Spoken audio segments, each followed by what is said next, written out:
Hello, Natalie. We are here to chat about AI. How's it going? We are good on this end. How are you? I'm doing well. Excited to chat about this. Now, you and I have been talking about this for a good long while now, and we've gotten the chance to put it into practice in our own teaching. Let's just talk about some of the main tools that we've used, and then maybe we can share some examples of what we've done. So, what are you loving in terms of AI for teachers these days? I am loving two tools. One is Canva Magic Write, and I love it how it is just housed right inside of Canva because I'm using Canva all the time. I make presentations with it, even for like Instagram posts. It's all in Canva. So Magic Write is a tool to help you write whatever you want, similar to ChatGPT. But I wouldn't say it's robust, but it writes word problems for me. It can write stories, and I like to gear it towards my students' interest. So I tie that in, and I don't have to think of any of that stuff, and it spits it out in 2 minutes. I can tweak it if I need to. That's amazing.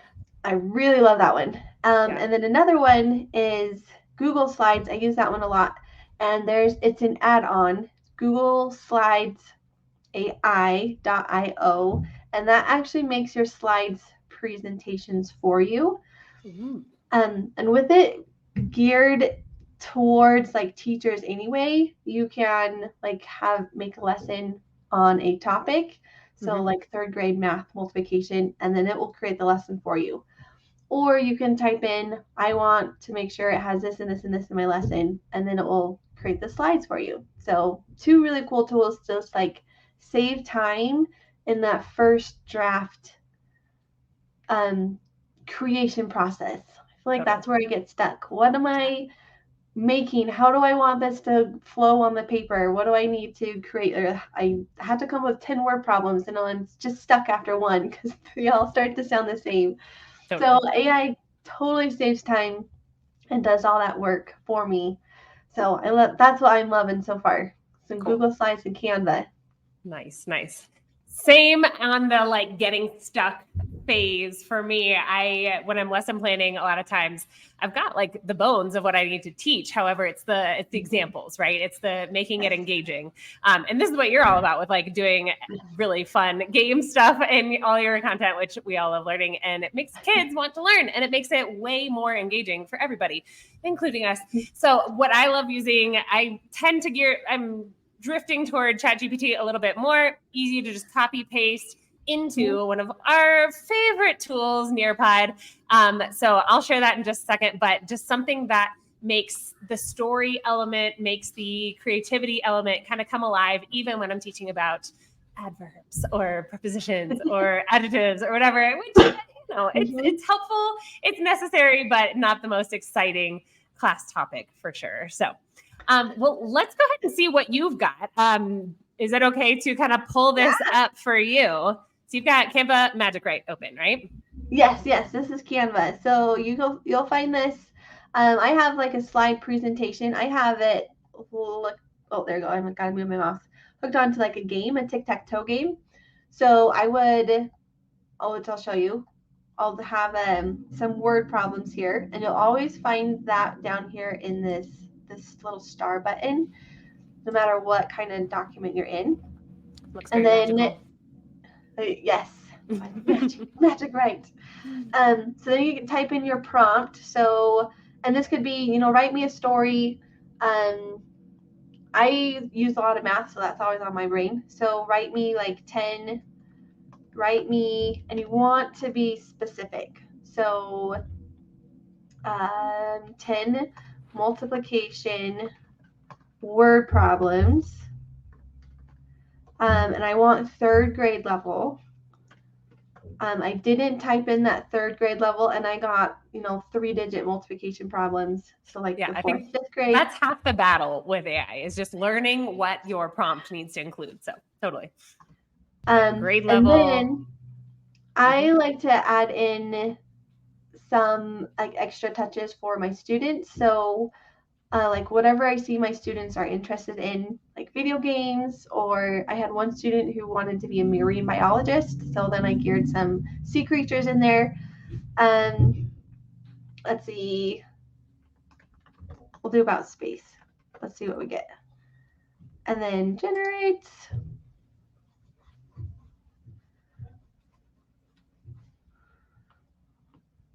Acceptable use policy. Well, I haven't gotten that before.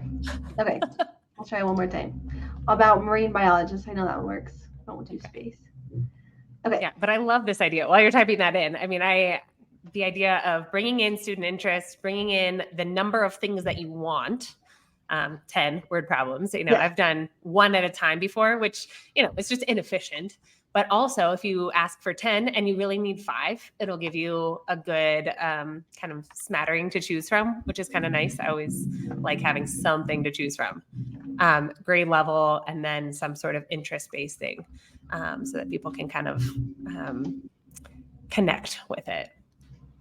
Yeah. Cool. Okay, and then there goes. Spits it out. So I have 10 problems. And then for sure with any AI, proofread it. Make sure those are what your students are working on, grade level wise. And then what I like to do is just copy and paste one at a time on their own individual slide. Mm-hmm. And then we'll play, like, take a turn on a game if it's tutoring student, or I have a group class, they'll take a turn this skill. So that's how I use Magic Write. And I've had it create stories as well. Write me a story on the 2nd grade level about sea creatures. And then you can go in and read that with students, or you're finding, you know, whatever you're working on. It's so cool. I love it. So fun. So cool. All right. I love that. And you know, the possibilities are endless. So you're using it for math. We could use it for grammar. We could use it for science. We could use it for anything, really. Awesome. Yes. All right. Here is how I use ChatGPT for my Nearpod lessons. So I'm teaching like a grammar into the writing cycle type class. And so we touch on a grammar point and then we bring it into the writing cycle. So this happened to be about with our adjective kind of lesson. And so read a 100-word story with 5 strong adjectives about a spacewalk for 5th graders. So again, that interest piece with the spacewalk, 5th graders for the grade level, 5 strong adjectives. You'll see why I want 5 in just a second. And then 100 words. I just want it to be able to fit on the slide, really. So that's the important part there. Now let's head over to Nearpod, because I'm going to pull up a draw it slide. So if you're familiar with Nearpod, if you haven't, go to either of our channels and watch some tutorials on how to create a Nearpod lesson. We both love it. We use it all the time. But you're going to add a draw it slide over here. You can go to add new and then choose draw it and then add that in. I've already got it in here, and I went ahead and just pasted the text right on in this slide. For the instructions, circle the examples of adjectives. And if I need to give some scaffolding, I might say, hint, there are 5. Okay. And that way kids know what they're looking for. They're not feeling kind of out of their depth or anything. And then boom shakalaka, there it is. It's going to show up on their screens, and then they're going to circle on their own as they go through. And I can see this without the kids seeing each other's work. So there's no real like embarrassment or anything. But I can see, oh, shoot, Natalie's not getting this. Hey, Natalie, take a look at that first word. What is that first word talking about? It's talking about the astronauts. Oh, that's a noun. It's modifying the noun. That's an adjective. Great. And then without even saying anything, I'm kind of redirecting your learning. And again, I didn't have to write this story. It's all right there. So the beauty of using ChatGPT and Nearpod together, I've used this for other Nearpod activities like time to climb, quizzes, just copying and pasting in there. And we did talk about Question Well, which is another AI tool that you can create quizzes and assessments in, and then export really easily into some of our favorite ed tech tools like Kahoot and quizzes and Google Forms, Google Slides. So lots of different things that are all integrated now. So I just love how much time this saves us. I think it helps also kind of anticipate any extra things. Like, for example, one time I had it outline a lesson on a certain grammar topic, and I had completely forgotten about like one aspect of that grammar topic that I wasn't going to teach on. And I was like, good thing I did this, because otherwise it would have been kind of up a creek. But it kind of helps you like, cover your behind if you need to, and make sure that you're going to hit all these different areas.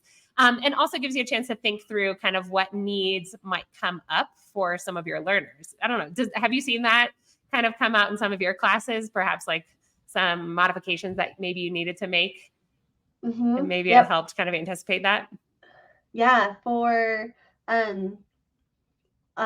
tutoring, for example, I have like these lessons, but like you said, the scaffolding and whatnot, I have a set of multiplication lessons. But then this particular student, okay, I got to take it a step back and we got to start here. It's really cool to be able to have like that starting place. And then even sometimes I'm in class, okay, can you create, 10 problems for me? Because this student finished them really fast and we just need some more. So then, 2 minutes later and they don't even know that's happening. Or sometimes it's cool to share that with students too. I haven't done that, but I have. Cool. Can I tell you what happened? Yeah. In one of these grammar classes, I've got some sharp kids in these classes, and they go, "Hey, this doesn't sound like you." Ooh. Oh, wow. Ooh. And I was like, well, thank you for knowing my writing style. And you're right. What do you think this is? He goes, was it ChatGPT? And I go, yeah, it was. So why do you think this was helpful for me as your teacher? He goes, oh, because you don't usually write about space. You don't usually write about walks in a fairyland or whatever else I was kind of coming up with.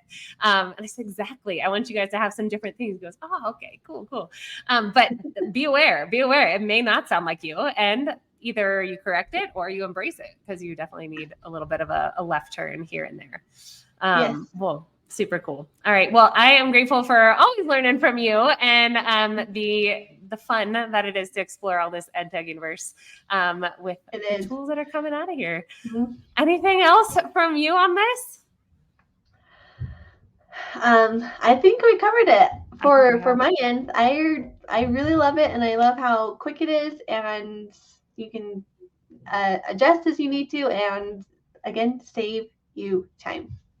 Totally. All right. Well, let us know how you use this in the comments. We would love to hear what your favorite sites are. If you're using ChatGPT, if you're using Magic Write, if you're using something else that we didn't even mention, please, for the good of all teachers, let us know. And we'll see you out there. Happy teaching, everybody. Bye-bye. Bye.